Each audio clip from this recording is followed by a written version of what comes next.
What's up, everybody? We are back for another preview. I'm Andrew Cooper. This is Coop's. This is Coop's Fantasy Football Fiasco, not Alarm Fantasy Football. What's going on? Solo show today. Thank you guys for joining us. Rex Timotheus, everybody in the chat. We're here. We're doing it. And for those that have not watched one of these before, Mile High Luke, what's up, dude? I know you have. What we're doing here is we're covering each division, right? One Friday at a time. And we're going through and we're looking at contracts, we're looking at rosters, we're looking at depth charts, we're looking at free agents, we're looking at salary cap, figuring out what's going to happen next so we can take advantage in our dynasty leagues, right? So for each team, I go through, comb through all that stuff, and I created kind of a color-coded chart. I've got articles on each team to give you an idea of what's going on. And to be honest, I thought, an hour would be a long time, but it's really not. It's only like 10, 15 minutes on each team. So let's get right into it. First team today, Detroit Lions, right? And here's how the chart works. Green players are players that I think are on the team, and I think their role is safe, right? So Jared Goff on the team, he's a starting quarterback. That's his role, right? Yellow players are on the team, but their role might not necessarily be safe, right? Say it's somebody that is the current wide receiver 3. They're on the team. Maybe next year they bring in somebody else, and now they're no longer the wide receiver 3, right? Red are guys that I think could be released, right? Either traded or released. And then the guys in white are free agents, whether that's restricted free agents, unrestricted free agents. We'll talk about it, right? So this first team, the Detroit Lions, honestly, in my opinion, on offense, is the most complete team on paper right now. No joke. I mean, the offensive line's great. Frank Ragnow's got the toe issue, inoperable, unfortunately, but he's probably going to play through it, is what he says, right? But beyond that, I mean, let's think about this team. They have Jared Goff as a starting quarterback, and they also have Hendon Hooker, who they drafted, right? He had a torn ACL, but he's beyond that. Now he's on a cheap rookie deal. Quarterback, they're all set for the short term, right? They do need to extend Goff at some point, but not for this year, right? At running back, we've got David Montgomery as the early down back, Jahmyr Gibbs as the pass down back. If anything, people want to see one of those guys gone for fantasy football. But for an NFL standpoint, you can't be much happier, right? Depth-wise at running back, they do have to do something, right? Craig Reynolds, he's a unrestricted free agent. Same with Donovan Knight. With Craig Reynolds, he also returned the kicks. So I could honestly see them just bringing back Craig Reynolds, have him do the same role, be the next guy up in both situations. He did get a goal line carry on 4th down in the playoffs. Not sure I want him doing that, but he returns kicks. He does all that. So I think that Craig Reynolds is probably going to be back in some capacity. The reality is he's an exclusive rights free agent. For those that don't know, the short and sweet for exclusive rights free agents, it basically means that they can be brought back for about $1 million and no other team can negotiate with them. That's all you really need to remember. It's just under $1 million as a contract. And there were some details on how you end up becoming an exclusive rights free agent. It's usually undrafted free agents that have like 3 years of service time. But again, what matters to us is that if they want to keep him, they can keep him for pretty much a minimum contract. So Craig Reynolds probably going to be back. And then you don't have to do too much else at the running back position, to be honest. So I think they're pretty set there. At wide receiver, that's where they have the one hole, in my opinion. And there's been some debate. I've actually been stirring the pot on this, right? I've been trying to see what people think, whether they're in or out on this notion. But to me, this team, if they go out and get a big split end, then they'll have maybe one of the most complete offenses of all time, but easily the most complete in the league, right? Because they have the quarterback, they have the 2 running backs, they have Amon-Ra St. Brown as the slot flanker. And what I mean by that is he plays slot in 3 wide receiver sets, stays on the field in 2 wide receiver sets, and goes on the outside, right? Kind of like Keenan Allen, Cooper Kupp, Chris Godwin. It's arguably the best role for fantasy football, the slot flanker combo. CeeDee Lamb is another guy who he actually plays a ton of slot and then goes to flanker for 2 wide. Garrett Wilson, it is the ideal for fantasy production role, right? And then they have Jameson Williams as the field stretcher, right? If you can go out and get a Mike Evans, right? I know it's a pipe dream, but Mike Evans or T. Higgins or Michael Pittman, the big split end, then you have a big split end with his foot tethered to the line opposite of Sam Laporta, and you can have Jameson Williams and Amon-Ra St. Brown a step back off the line. They can go in motion. They can do creative things. It opens everything up, right? Chris Godwin, when he had his 1,400-yard season where he was wide receiver 2, he was that was his role opposite of Mike Evans. I mean, like, look how good Chris Godwin was opposite of Mike Evans. Can you imagine what Amon-Ra St. Brown would look like? And I know for fantasy football, people don't want it because they, especially me, they want Sam Laporta. They want Amon-Ra St. Brown to get all these targets. They don't want that. But I mean, it would be, for an NFL standpoint, the ideal setup. Shout out everybody in the chat. Ani Coop, I know you love Jared Goff.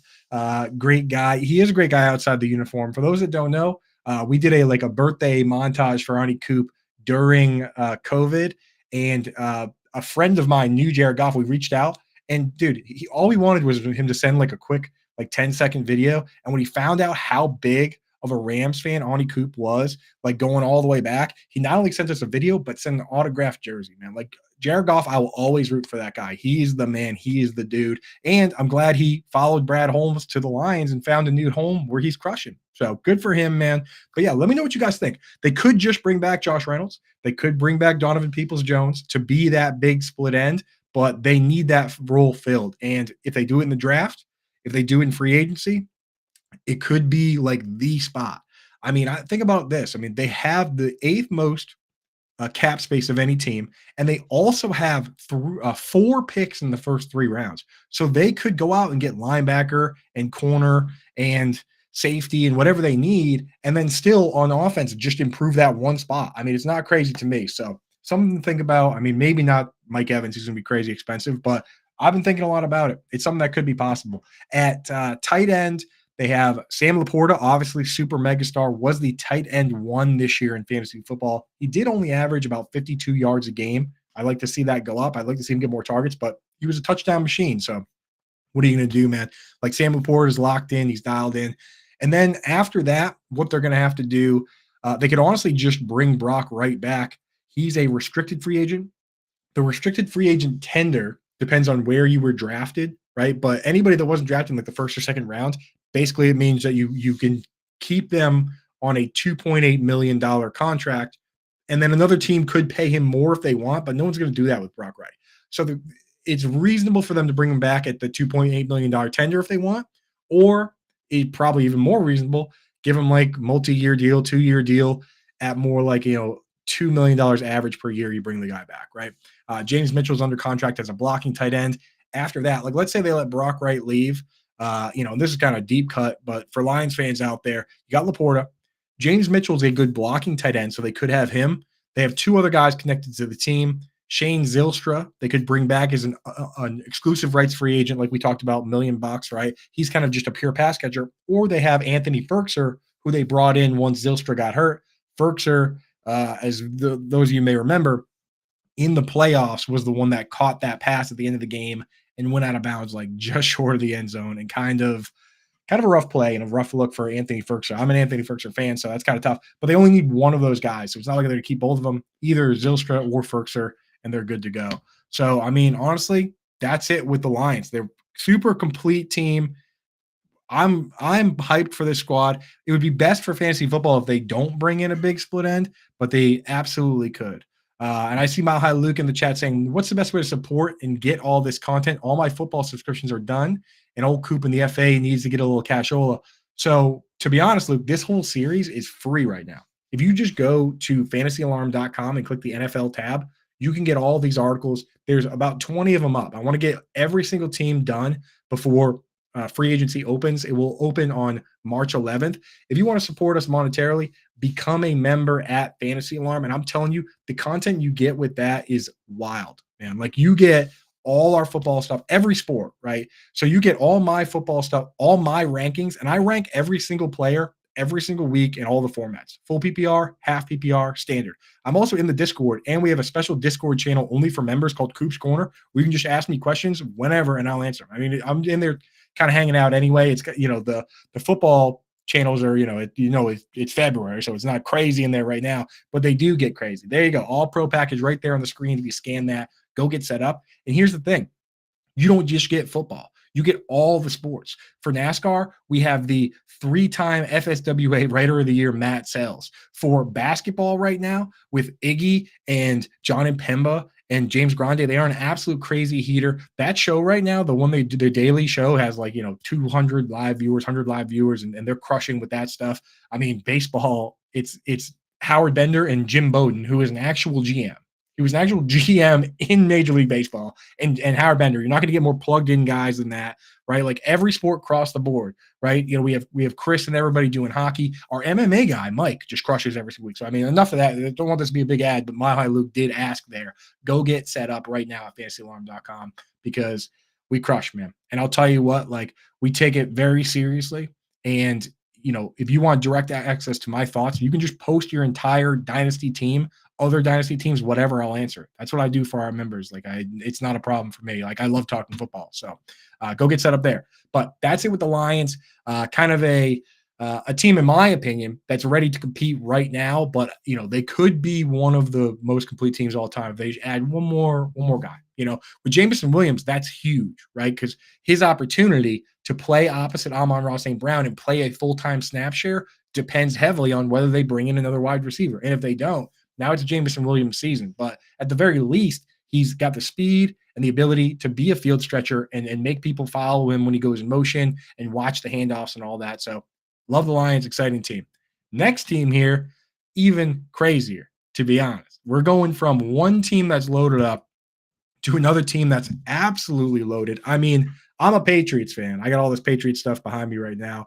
And just looking at the way they've drafted wide receivers and the way the Steelers have drafted wide receivers over the years, I just can't believe the Patriots couldn't hit on one, not once, not even N'Keal Harry in the first round or Chad Jackson in the second round. And then there's all these teams just absolutely crushing with all their picks. I mean, the Patriots drafted two tight ends in the same year with like Dalton Keene and Devin Asiasi. Couldn't do anything. This team comes out, drafts two, hits on two, right?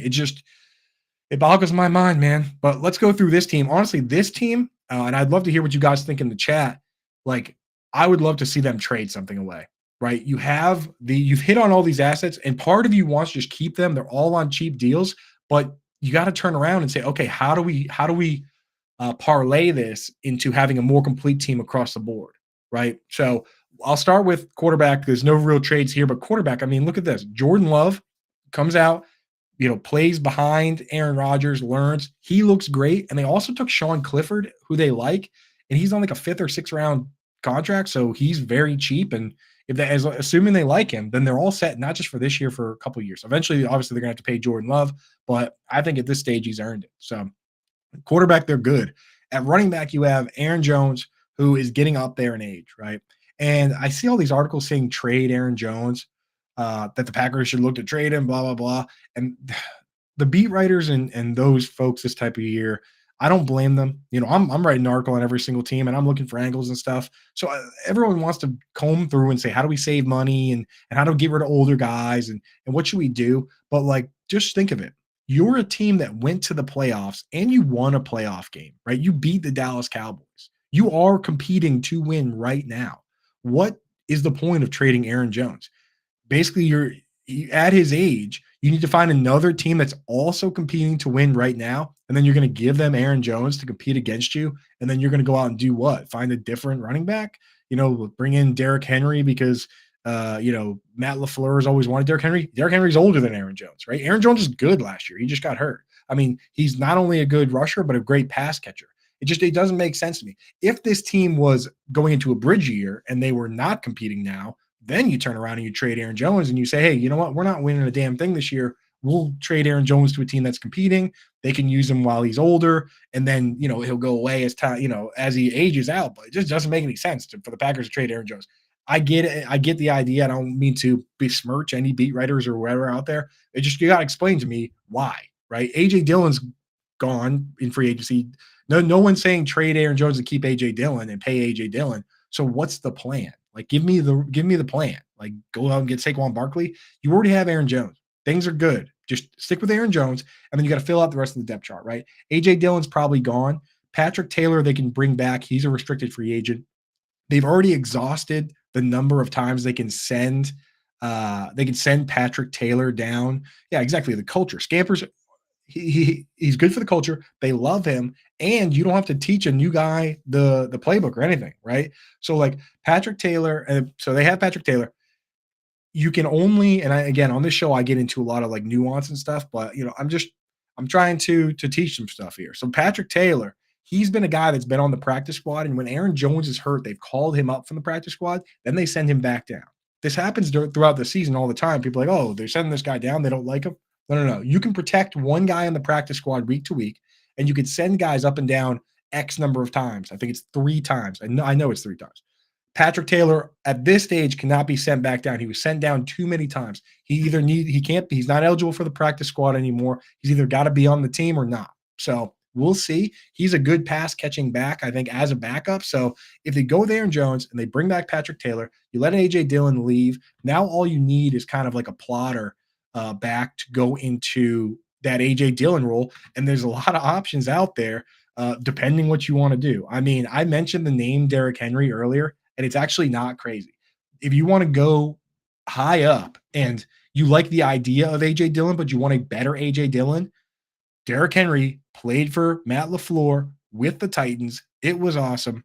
Imagine the 1-2 punch of Derrick Henry on early downs and short yardage downs, and Aaron Jones operating in space and catching passes. It would be incredible. It would be not that great for fantasy football because it would split up the work there, right? And this is a fantasy football show to some degree, so don't necessarily want that.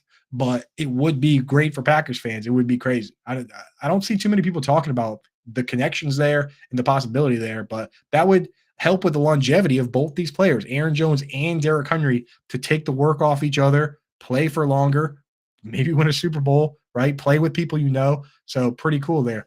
I don't know what that was, Matt. Let's keep that off the screen. Other options here, Gus Edwards, right? Gus Edwards is another one of those plotter guys. He'll be cheaper.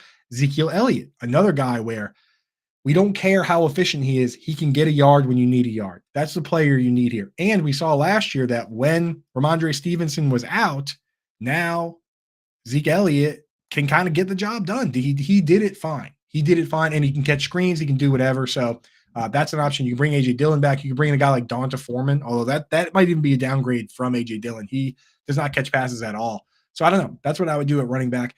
At wide receiver, this is where it gets crazy. And I tweeted about this earlier today that this team might even have their backup wide receivers and tight ends, their weapons, their backup weapons, might be better than the entirety of other teams, right? Like I look at my Patriots, Demario Douglas, I like him, but like the backup wide receivers of Dontavian Wicks, Bo Melton, Malik Heath, and Tucker Kraft at tight end might be better than what the Patriots have starting now. I mean, they have no tight end under contract, so it's not even comparable there. But here's how I think things shake out for this year and for the short term. And people don't like it. The problem you run into is that there are fans of each one of these players individually, right? Christian Watson, first round pick, really explosive, injury prone, but when he's healthy, he's looked good. People like it, right? Romeo Doubs led the team in snaps. He led the team in touchdowns. He was the best wide receiver in both playoff games, right? He played over Dontavian Wicks in every single game, except for the game where Romeo Doubs left while he was coughing up blood. So, like, he is the guy over Wicks for now. He needs to be jumped. Jaden Reed is the explosive slot guy that we want to see him play more. We want to see him be the guy in 2 wide receiver sets, not just the Tyler Boyd that comes out for those snaps, but that's what he is now. But I mean, like, he had some amazing games, especially while Christian Watson was hurt. Then you've got Dontavian Wicks, who on a efficiency basis was the most efficient wide receiver. He had the best PFF grades. He had the best yards per route run, all these things. And he's big and he's athletic, and people want to see him in the lineup, but who do you take out?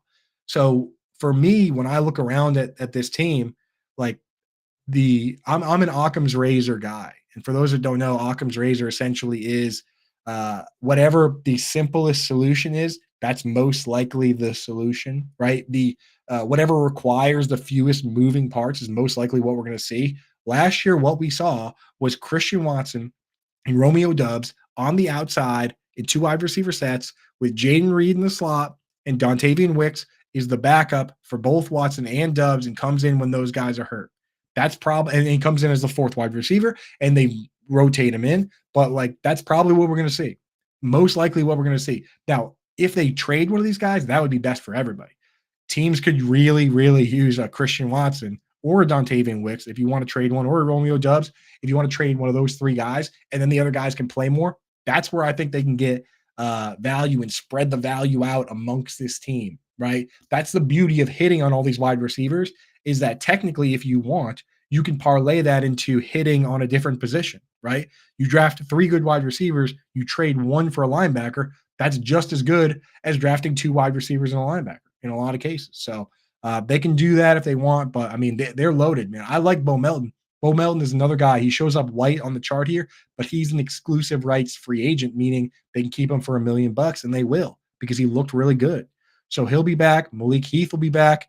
Samari Torre, despite having an awesome name, probably, I mean, they could keep him too. He's at the end of the roster, though. So if they need that roster spot for anybody, he's probably the odd man out, but is what it is. I mean, you hit on all these guys. That's the way it goes. So it kind of stinks they have this log jam of wide receivers that we like them all. But in Dynasty, I think Watson and Dubs and Reed are probably guys you can potentially start this year, and you want to have Wick stash. And you even want to have Bo Melton stash if you have deep enough rosters. Malik Heath, he hasn't flashed the way the other guys have, but I mean, it's crazy. Now at tight end, this is where it gets interesting as well, because Luke Musgrave was drafted. Basically, they did the exact same thing that the Ravens did. The Ravens, a few years back, more than 5 years back, they went out and in the first round, they drafted a high risk, high reward athletic tight end in the first round of the draft. His name was Hayden Hurst, right? He had injury issues. He actually went to play baseball briefly. He was an incredible pitcher. He got the yips, right? And kind of flamed out on baseball with the Pirates. But he was incredible athlete. So he went back to school and was one of the best tight ends. And they said, okay, let's take a shot on this like high risk, crazy athletic tight end in the first round. And then they circled back in the third round and they took a safer type option. And his name was Mark Andrews, right? And we all know what happened with Mark Andrews. So they turned around after 2 years and they traded Hayden Hurst. This team did the same exact thing. Luke Musgrave was the high risk, high reward guy. Very athletic. He's legitimate, a like championship level skier. Obviously not anymore. I doubt they let him do like high level skiing. I'm sure he can ski a little bit, but probably not doing a lot of championship skiing now. But he was a crazy skier. And if the name Musgrave sounds familiar, it's because it is. His uncle Bill Musgrave is a coach. He has the NFL pedigree. His uncle played in the league as well. So it's like this combination of athleticism and pedigree and all that. But he was hurt so much that we had like no college tape. He didn't really do the combine because he was banged up. So we didn't have much on that front on Musgrave. So he was very risky, but they took him first. And then they circled back and they took the safe guy and Tucker Kraft. And what happened here? Luke Musgrave got hurt and Tucker Kraft played. But Luke Musgrave was good when he played and Tucker Kraft was good when he filled in. So we don't know. Like Derek Brown from Fantasy Bros just commented on my tweet and said, why do you have the tight end 1 listed tight end 2? Talking about Tucker Kraft. Kind of joking a little bit, but honestly, could be a very similar situation. In Dynasty, I'd just be happy to have both of them and just wait for the situation. They could keep players. They could keep them both and have Luke Musgrave as the pass-catching tight end and Tucker Kraft as the inline tight end. But just think of how many wide receivers they have. How often are you going to run 2 tight end sets when you have 9 wide receivers that need to play? That's what makes this team so crazy. They can trade two or three pieces away and still have a ton of guys. And that's a great point in the chat, Dustin, that they did it again with Charlie Kohler and Isaiah Likely. And I love Isaiah Likely and I like Charlie Kohler too. Like, I just wish that it worked more like Dynasty, where in Dynasty, you don't mind helping your opponents if you help yourself.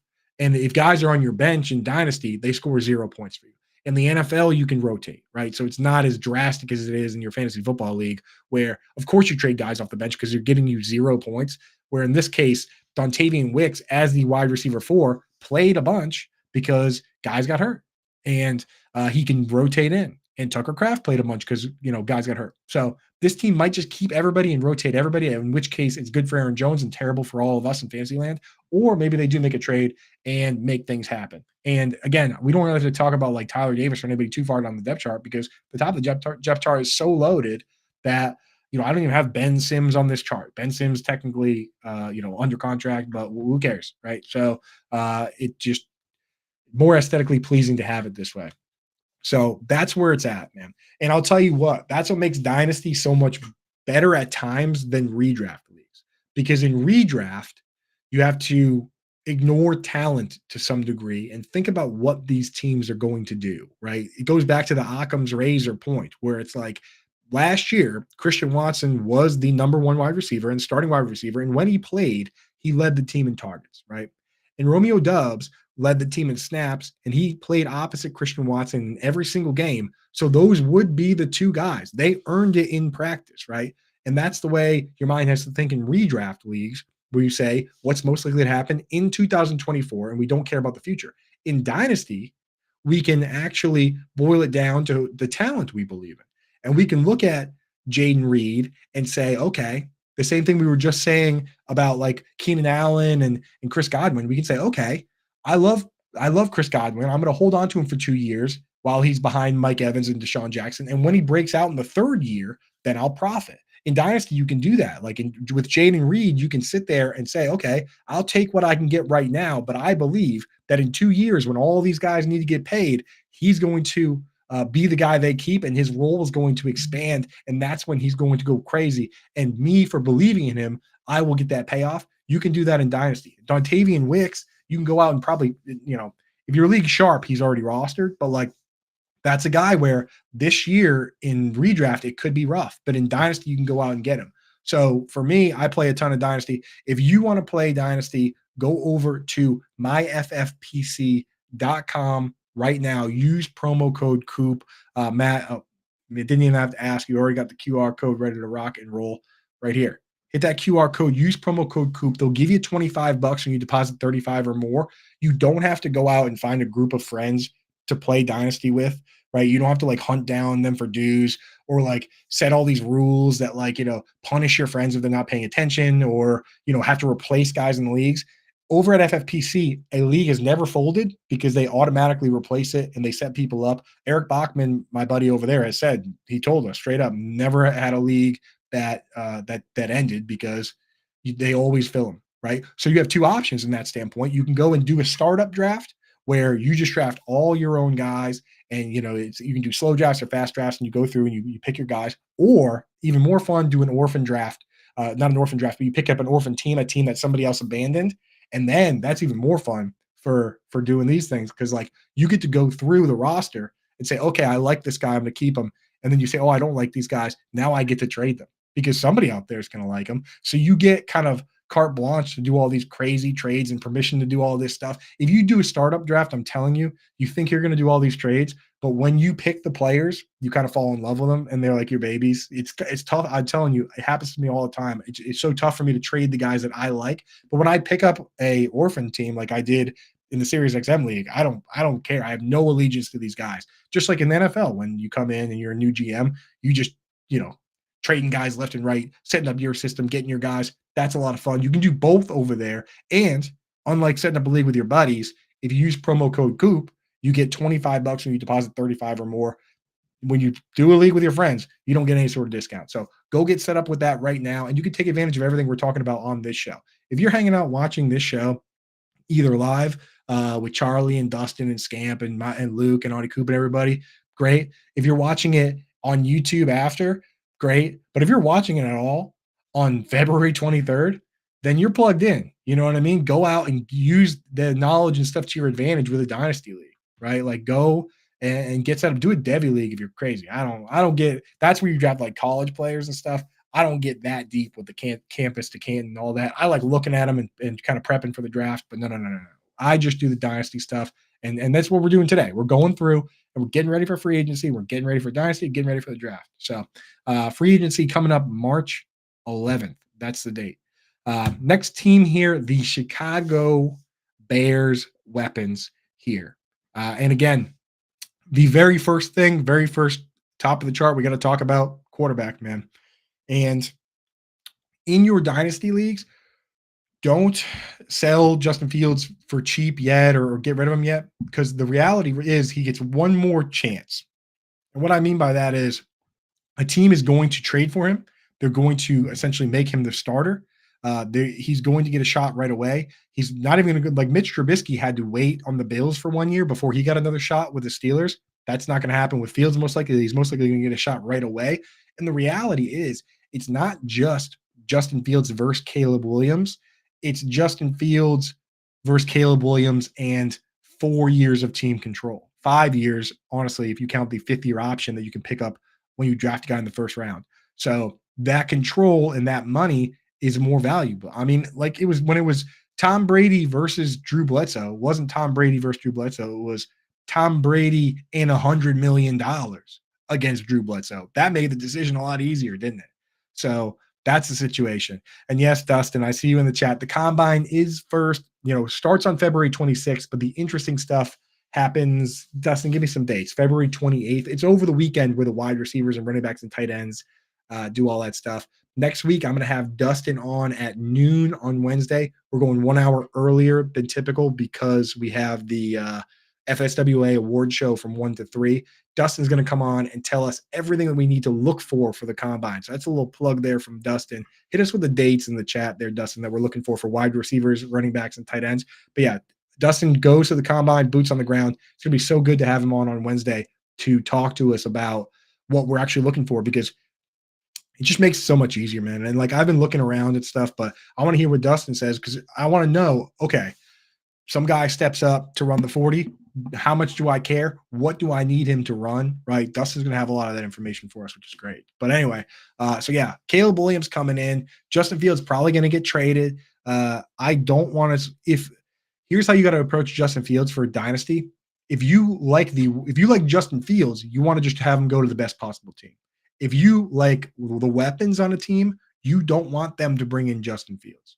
Like if you're a fan of Drake London and Kyle Pitts and Bijan Robinson, you don't want them to bring in Justin Fields, because mobile quarterbacks, historically, they kind of sap the offense a little bit. They take rushing touchdowns themselves.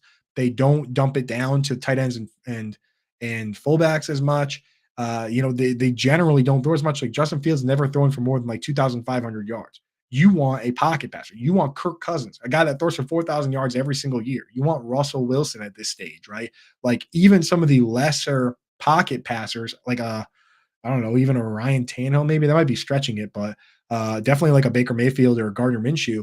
Those guys are better for the weapons, right? So you don't want, if you're a Drake London guy, you don't want Justin Fields. I mean, unless Justin Fields is just going to turn into all of a sudden Jalen Hurts or Josh Allen, where he runs, but he also throws for 4,000 yards, then I guess. But I mean, like, that's a pretty tall order. If that's the kind of guy we thought this guy was, then the Bears wouldn't be trading him and drafting another quarterback. They wouldn't have come in, they wouldn't have done so poorly. So I don't know. Tyson Bagent, I mean, it was fun to see the secret Bagent man play a little bit. And, Bears Reddit sure got worked up a little bit on, maybe he's the guy, blah, blah, blah. But now he gets put in a tough spot where they're going to draft a QB at 1. Fields is going to get traded, and Nathan Peterman's obviously not really on the team. So they're just going to say, okay, Bagent, you're now the backup for this guy. So he kind of gets stuck, right? You'd almost rather be the guy they trade away and the other guy gets kept, but he just doesn't have that value.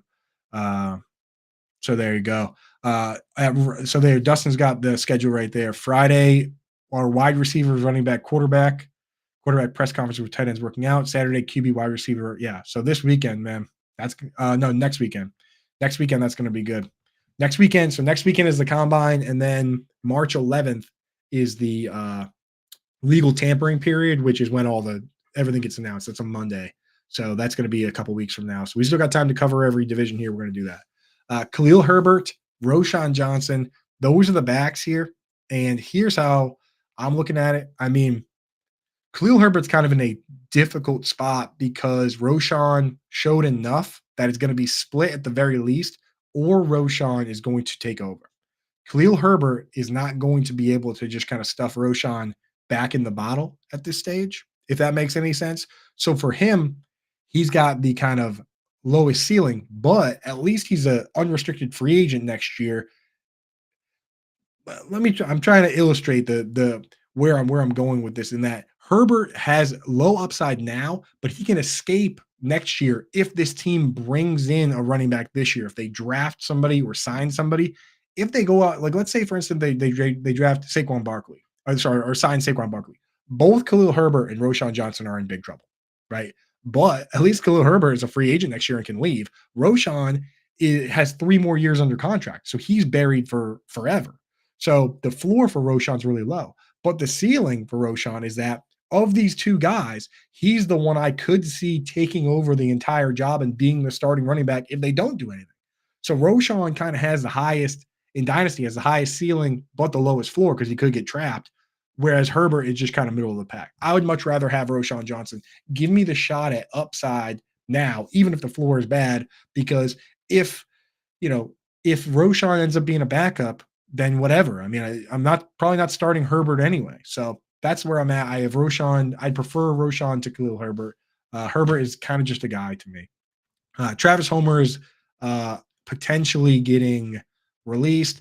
And, this team, they're going to have to do something at running back. D'Onta Foreman, not on the screen there. They had him as a healthy scratch for games. Like, he's not coming back, right? So they could go high end. This team could go for like a Barkley or a Jacobs or a Eckler or somebody if they wanted to. But they could also just hang with what they have and just fill out the back of the depth chart. At wide receiver, they have to do something. That's with this team, they have to do something. You bring in Caleb Williams, and you don't the thing is you don't have to go crazy loading up on weapons for a rookie quarterback. Other teams didn't do that, right? Look at who Jared Goff as a rookie was throwing to, like Kenny Britt and Tavon Austin. Josh Allen was throwing to Robert Foster and nobody. Trevor Lawrence was throwing to like Marvin Jones and Keelan Cole. I mean, even Tua was throwing like Preston Williams. It was the next year where they brought in a lot of guys. So they don't have to go crazy here, but they do have to do something because they basically have DJ Moore under contract. And then what? Velus Jones Jr. Yikes. Tyler Scott. Yeah. I mean, he's like at best a slot guy. I mean, I got to say, Bears fans don't like to hear it, but Ryan Poles, the GM for this team, gets so much credit for a lot of stuff that is not really, in my opinion, incredible. So let's look at what he gets big credit for. He gets credit for the trade where they traded away the first pick and the Panthers took Bryce Young. And then, the Panthers obviously face planted. So now the Bears get the first overall pick, right? It's not the reality is it's not that hard to trade away the first overall pick. It's the most coveted asset there is out there. You can sit back and just say, hey, who wants the first pick? And 31 teams will say, well, what's the price? And then they put together their best offer and you select the best offer, right? Like he didn't even do what would have been the ideal outcome, which is he stuck with Matt Eberflus and he stuck with Justin Fields. If they had just drafted CJ Stroud at 101, that would have been the ideal outcome, right? That would have been the smart move, but they didn't do that. And they backdoored their way into having the first pick again because the Panthers were terrible, like unbelievably terrible. So that move, I mean, like you get some credit for sure, but like what happens next is everything. The other move was the Montez Sweat trade, right? And basically they traded a second round pick for Montez Sweat and people dogged him for it because they were like, oh, you should have traded for Chase Young, right? But here's the reality is Chase Young went for a third round pick. Anyone could have had Chase Young for a third round pick, or anyone could have had Chase Young for a second round pick because he went for a third. So he didn't really do anything special there, right? And when you look around, there were other teams that were offering a second round pick for Montez Sweat, right? The Falcons offered their second round pick for Montez Sweat, but the Bears got Montez Sweat because the Falcons had won 4 games and the Bears had won 2. The only reason Montez Sweat is a Bear and not a Falcon is because the Bears were terrible. That's all, right? That's the only difference. So giving him all this credit for that is, in my opinion, kind of overdoing it here. Now, when you look at just the wide receiver position, there's a lot of mistakes that he made that were brutal. He traded what amounted to a back-end first-round pick for Chase Claypool, who's not even on the team. He drafted Velus Jones Jr. in the third round against the advice of virtually everybody. And this was an older prospect that was supposed to be polished, and he has done nothing. So now not only is he not doing anything, but he's also 27 years old already. Like, it's crazy. He drafted Tyler Scott, who did basically nothing. He let Allen Robinson leave in free agency, which was a good move, but they were going to get a 4th or 5th round compensatory pick back, and he canceled that pick by signing Byron Pringle, right? So, like, there was a lot of moves along the way where I look at what Ryan Poles has done, and everyone's like, oh, you're a genius, dude. He traded away the pick, Montez Sweat. Like, it's like that stuff to me is actually not that hard. And the stuff that is hard, the stuff that And especially with the Allen Robinson compensatory pick, where if you had just done nothing, you would have been better off. Like that stuff is more glaring to me. And at the end of the day, the more of those little tedious correct moves you do, the better your organization is going to be in the long run. So Ryan Poles, to me, obviously he can bail himself out by drafting Caleb Williams, and Caleb Williams is awesome, and then it's all sunshine and rainbows. But I just feel like he's made more mistakes than he has done positive things for this team, in my opinion. And Bears fans, if you disagree, let me know all the amazing, exciting things that Ryan Poles has done, and maybe I'll change my tune. But I'm just not super impressed by it, to be honest. Anyway, Darnell Mooney, he's going to be a free agent here. I've been looking around the timeline, and it's interesting. A lot of people are coming out and they're saying Tony Pollard, by week 11, he recovered from his broken leg, and he broke his leg by having a high ankle sprain that twisted so hard that he broke his leg. That's what happened with Tony Pollard, and they say that he didn't look right till week 11. Well, guess what? Darnell Mooney suffered the same exact injury as Tony Pollard, had the same exact tightrope surgery in the offseason, and he didn't look right either for the whole year. But nobody's coming out and saying, oh, Darnell Mooney's going to be just fine. They don't care. So I don't know. I don't think Darnell Mooney is going to be back. I think he could catch on somewhere. And depending where he catches on, it could be interesting. And what's funny is this is a guy I was not in on. I was telling everybody, sell this guy, 5th round pick or whatever. But I think the needle has moved so far the other way, coming off, an injury that we're giving Tony Pollard a pass for, but not Darnell Mooney. So I don't know. We'll take a look at that. Equanimeous St. Brown, I don't think he's ever going to be what his brother is, or even probably a starting caliber guy. Trent Taylor is, a slot type player. I mean, like that's what I mean. They have a lot of work to do. Is that, like, I look around, if they just bring back everybody they had, then that's bad. I think they should let everybody go and go out and try and get a Calvin Ridley or a Marquise Brown, or draft weapons. Like, they need something. They can't just be DJ Moore and nobody. So that's where I live with that. Cole Kmet, good player, man. I think Cole Kmet is, they don't need to do anything. And when you look around at the free agent tight ends, it's the moves are too lateral. The moves are too lateral with, the best free agent tight ends are Dalton Schultz, Hunter Henry. I mean, I don't even think Cole Kmet is younger. He might be just as good, if not better. Unnecessary moves. What they got to do is they got to go out and they need to get a backup blocking tight end, and they need to get somebody that can kind of catch passes, right? So I'm thinking, like, Mercedes Lewis, he could come back, but he's 40 years old. One of the best blocking tight ends of all time, but 40 years old. I mean, come on. Robert Tonyan as the passing guy. If Kmet gets hurt, then you just have the blocking tight end and the passing tight end, the backups kind of mix and match. So they could go out and get like a, Jeff Swaim, Drew Sample as the blocking guys, Michael Pruitt, Johnny Munt. Well, that's what you're looking at. And fine, those guys are good players. Charlie Warner from the 49ers. Like, you need somebody that can block. And then, at the back end of the depth chart, then you just need somebody that can be a pass catcher if the starter gets hurt. At this stage, Mike Gesicki might just be like a backup pass-only guy. Jesper Horsted is familiar with the Bears. He's played there before. Tanner Hudson could get released. Shane Zylstra, we talked about, exclusive rights free agent. He might not be back. Ross Dwelly. That's the kind of deep cut names we're talking about here. But I love talking tight ends, so I'll talk all day. If you want me to talk about Shane Zylstra and why I like Shane Zylstra, I'll talk about it. So, but that's probably it for the Bears, to be honest. So yeah, let's get to the last team. Before that, I just want to mention, because like our sponsors at FFPC, they've been so good to us. We play our dynasty leagues over there. We play the playoff challenge over there. For people out there, I know some people just, as Fantasy Alarm members and fans, they just check out the show. They don't play dynasty. They don't do all those things. They do have another option. If you're set up at ffpc.com, use promo code Coop. They'll give you $25 when you deposit 35 or more. You can also play best ball over there this time of year. I don't like doing redraft leagues right now, where you're drafting a real team with waivers and trades. It's way too early for that, right? A dynasty team, a lot of times, is a lot of work, right? Like, I love doing it, and I talk about it every single day, so I don't mind doing all that, but there's a lot that goes into it. And then mock drafts are meaningless-ish to some degree. They give us information, but you can't win money on a mock draft. You can't play it out throughout the season. That's where best ball comes in. You draft your team, you draft all the players, and then you don't have to set the lineups. There's no trades. The formula automatically sets the best players each week, and FFPC has gotten in the game. They have tournaments running right now where you can win upwards of $25,000, as it says on the screen. So again, if you're getting set up with FFPC anyway, you're depositing money and you're getting the $25 when you use promo code Coop and deposit 35 or more, you might as well jump in some best ball leagues. I use them.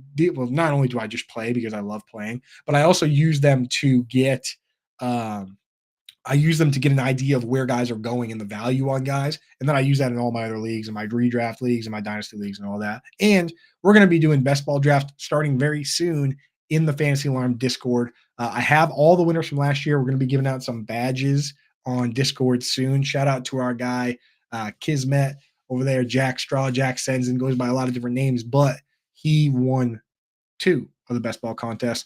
Everybody else, besides myself, I won a bunch, but everybody else either won 1 or 0. He won 2. So shout out to Kismet, our buddy over there. But yeah, we're going to get those going soon. All right. Last team here, ladies and gentlemen, the Minnesota Vikings.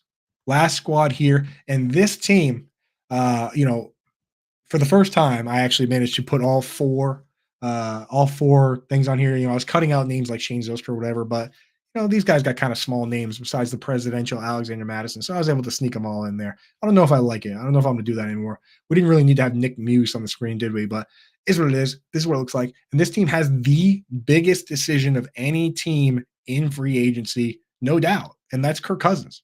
Kirk Cousins, if he were to hit free agency, would be the most valuable free agent, no question. Like, is he the best quarterback in the league? No. But quarterbacks are so much more valuable than every other position that Kirk Cousins, as the best potential free agent quarterback, would be the most impactful piece. And there would be a bidding war for him like crazy among teams like the Falcons and all these other teams if they don't bring him back. The latest rumors are that he wants to be back. They want him back. The disagreement is over guaranteed money. He just signed a 1-year deal to come back that was fully guaranteed this past season. Now he's coming off a torn Achilles at age 35, and it's tough to give that guy guaranteed money, man. It's hard because what happens if he doesn't come back and he's not playing well, he's not ready to go, everything is messed up. And I'm talking like if you were to give him not guaranteed money and you were to get to August and he's not ready to go, now you can salvage your season somehow. But if you give him the guaranteed money, you're dead. So I'm not sure he can get guaranteed money. And that's the thing is that teams are so quarterback hungry and desperate that if you let him hit free agency, somebody else will give him guaranteed money for sure. No doubt about it. No doubt about it.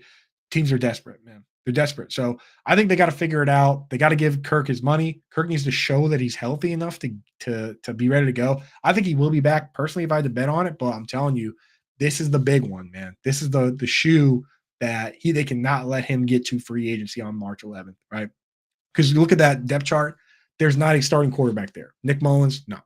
Josh Dobbs, I think it was worth a try. And I like Joshua Dobbs briefly over with the Cardinals, but you know what I mean? I thought he deserved to get more of a shot with the Vikings, but didn't pan out, right? Jaron Hall was a guy you take in I think he's a 5th round pick. You took a stab to see if you could catch lightning in a bottle. The thing about lightning in a bottle is that you can see the lightning right away virtually every time, right? Like you can see the lightning fairly quickly when they get a shot. Tom Brady got a shot, looked awesome. Brock Purdy got a shot, looked awesome. Jaron Hall got a shot, didn't look awesome. There was no lightning there. So I don't know. Maybe he needs time to develop and it'll be a long burn. But usually what happens with anybody drafted outside the top 2 rounds at quarterback, 1st or 2nd round, is you get one shot. And if you don't crush, then you're done. We saw it with Desmond Ridder. Saw it with Davis Mills. We saw it with Sam Howell. Done. Right? Like, so that's it. And Jaron Hall I think he already had his shot. So if it's not Kirk Cousins, now they're in the, I don't know, would the Bears trade them Justin Fields? I don't, that's dangerous for your fan base. If Justin Fields goes to a team in the division and he's awesome, it's hard to come back from that kind of business, So I don't know, Russell Wilson's probably going to want money too. So I think they got to keep him. They got to find a way. It's the best thing for Justin Fields and Jordan Addison and everybody too.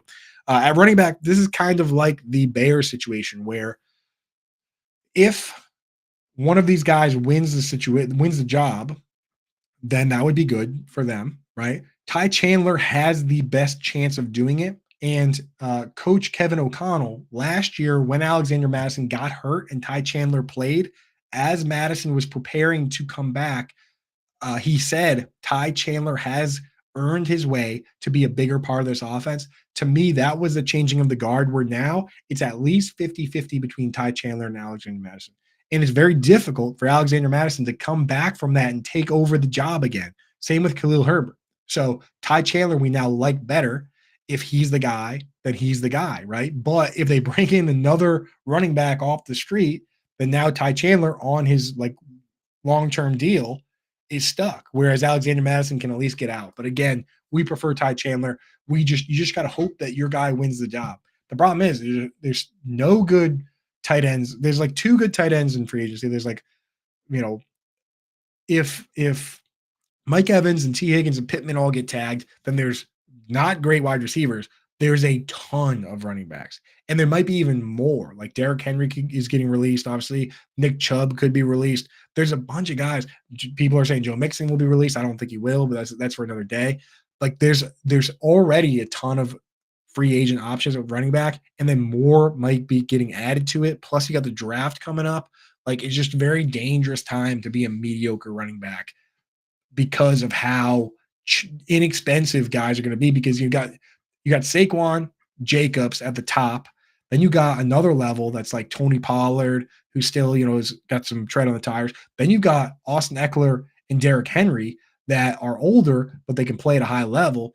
And then, there's guys peppered throughout there that could compete for this job too. So it's a very dangerous world to live in. But anyway, they're down the depth chart. Cam Akers unfortunately tore his Achilles tendon again. I mean, if he I root for those guys every single time. If he can come back from that, awesome. Like you got to root for those guys to come back and play ball again. But it's tough. It's tough with those injuries. And then Keenan Nwangwu is a guy that I like, very explosive. He's a good kick returner, all pro caliber kick returner, has run back multiple kicks for touchdowns. So he'll be on the team in that capacity, in my opinion. I would like to see him get more shots. I'd like to see them, when you have a guy that's just taking kicks back for touchdowns, like Cordell Patterson was doing for a long time, another team came and said, hey, this guy can kind of make plays. Like, let's put him at running back and see if he can make plays. With Keenan Nwangwu, if he's just going to run back kicks all the time, at a certain point, don't you just say, hey, you know what? Let's just give this guy the ball every once in a while and see if he can just score a 70-yard touchdown, because he can do it on these kicks. I know it's a different skill, but I don't know. In my mind, I think those guys deserve a little bit. It's like if they're doing it at that level. That's what David Johnson as a rookie, started running back kicks, Alvin Kamara, and then they said, oh, wait a second, like let's, this guy can score touchdowns, like long touchdowns. Let's see what's going on. But I don't know. That's just me. I like Ty Chandler. I like Keenan Nwangwu. Alexander Madison, whatever. Wide receiver Justin Jefferson is he's under contract for this year. He's going to set the market. Him and Jamar Chase, when they get paid, will be the two highest paid wide receivers in the league. They should probably get matching contracts. Like whatever one gets, the other should get, and they should be happy. But that's going to happen. Jordan Addison, awesome. Jordan Addison is a buy right now, and I'll tell you why. Because we talk about flipping. When it flips, where a guy goes from being a part-time player to a full-time player, Jordan Addison, the flippening has already happened for him. Last year, when the season started, it was Justin Jefferson and KJ Osborn playing the full snaps with Jordan Addison as a part-time guy. Justin Jefferson got hurt, and then Addison and Osborn both played full-time snaps. And then when Jefferson came back, Osborn was playing the part-time snaps, just like he was back when it was Jefferson and Thielen and Osborn. That was the moment that Jordan Addison overtook KJ Osborn, and the window to buy him is probably closed. But if it is not closed and you can still get him, I would get him, right? Because I think he's a very good player. I think him and Justin Jefferson are going to be the top two targets on that team for a long time, or it's going to be highly consolidated with TJ Hockenson. But we're going to talk about Hockenson soon and why, at least early in the year, Addison has a chance to really pop. On the rest of this depth chart, Brandon Powell, if they want to bring him back, he kind of filled in when Jefferson was hurt, whatever. Jalen Naylor is a guy they really like. He's like explosive, fun. He just kind of got banged up, so he'll be back. Lucky Jackson is a person who I needed to look up. I had never heard of this fellow before, which, that happens, right? I mean, like when you're talking about some deep guys, I swear, most times I've heard the names at least once. I was like, who is that? He got called up from the practice squad at the very end of the season with the injuries and stuff going on to do essentially just special teams. So shout out Lucky Jackson, a player I had never heard of. If you guys in the chat had heard of Lucky Jackson, that's pretty cool because that's a pretty deep cut. Him and Malik Knowles are going to be kind of fighting for the back end roster spots on this team, primarily as special teams. When I say special teams, I don't mean like returning kicks and punts. I mean like chasing down guys and trying to make tackles on those type plays. So, don't worry about those players. TJ Hawkinson, obviously tight end 1, 26 years old, superstar. And I think he's fine for fantasy when Justin Jefferson was healthy early in the year. He led all tight ends in targets, so not a big deal. But tore his Achilles. Tore his ACL, not Achilles, which it's honestly better to tear an ACL than an Achilles. It's easier to recover from an ACL for sure. The Achilles is actually becoming a little easier, but it's still a very tough one. And then obviously the toughest one is the patellar tendon. That's what Gerard Mayo suffered and why he had to retire so early and become the coach of the Patriots. Like Cadillac Williams and David Boston and Victor Cruz. Those guys, when they suffered that patellar tendon, did not come back. The only guys I really remember coming back and playing at a decent level, Jimmy Graham somehow came back from a patellar tendon, which is nuts. He suffered that with the Seahawks. And Jim Leonard was a defensive back that he came back, but he never returned punts again. He played for like the Bengals and the Jets. But enough about that. So TJ Hawkinson should be fine. For the short term, they'll have Josh Oliver. Oddly enough, Josh Oliver, I thought he would step into that pass catching role, but he didn't. He just kept his inline blocking role, and Johnny Munt started running routes, which Johnny Munt has always been a blocking tight end himself, going back to his time with the Rams. So that was very strange to me. But I think they just need to supplement the pass catching early on in the season, and it's the same list of names I mentioned from the Bears. If Anthony Ferkser or like Tanner Hudson don't get picked up again. Tanner Hudson's a restricted free agent. Guys like that, you just need somebody that can help out in the pass game. At fullback day, I was surprised. Kevin O'Connell usually uses 3 wide receiver sets, but he actually used CJ Ham a decent amount. Like when he was with the Bears, with the Rams, there was no fullback, 0 fullback. But with this team, he kind of just adapted to what he had. CJ Ham's a good player, plays a little bit. They could move on from the fullback and go 3 wide receiver sets like I thought they would, or maybe they just stick with what they're doing and mix and match and do whatever. I don't know. CJ Ham, if he does get released, maybe a team like the Texans that runs a lot of fullback would want to see if he's maybe better than Andrew Beck. I don't know. Maybe the Patriots will go back to using fullback, the Raiders. Man, we're an hour into the show. We're speculating on CJ Ham situations. Let's get out of here.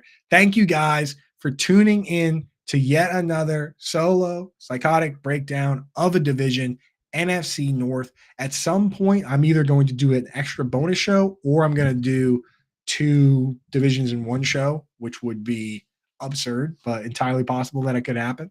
So that's it for us. That's the NFC North. Thank you guys for hanging out in the chat. Next Wednesday, we got Dustin on to talk Combine. And the following Friday, we're going to do the AFC North, right? So stay tuned with us. All the articles are up over at Fantasy Alarm. Go get that All-Pro membership. When you do get your All-Pro membership, make sure you immediately pop into Coop's Corner on the Discord and DM me on Twitter at Coop Fiasco. If you don't know how to get set up, we'll get you all set up. Pop into Coop's Corner, say what up. Make sure, we know you're in there, you're hanging out, and get that all going. Also, myffpc.com. Use promo code Coop. They'll give you $25 when you deposit 30 or more. But that's it. Thank you guys for hanging out. Thank you, Matt Deutsch behind the glass.